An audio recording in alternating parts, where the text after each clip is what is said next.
Let's talk backpacking. I'm going to fast forward to one of the best hostels that I've ever stayed at in my entire life. To recap, Ho Chi Minh, yes, there is a lot of motorcycles. And after that, I went to Mune. And to recap Mune, yes, it is very peaceful. So after Mune, I went to this city called Dalat. One of my main draws in going there was this place called the Crazy House. It's basically this really avant-garde guest house. It reminded me of something you would see in a painting, and I had to see it in real life.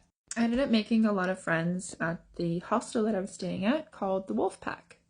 Everyone was really cool. We all had communal dinners there every single night, and some of us would head down to the local pub called the Bee Pub for some live music. I met this really cool girl from Germany, and she was going to do this bike riding tour through Vietnam and asked me if I wanted to go with her to the tour house. When we got there, she failed to mention that it was motorcycle tour, which I've been deathly afraid of since the accidents I had in the Bahamas. Long story short, a couple of short Vietnamese guys took us on a motorcycle tour of the city, getting rid of my fears. The next morning, we all signed up for this canyoning tour, which was basically a group of us just jumping from cliffs and abseiling down waterfalls.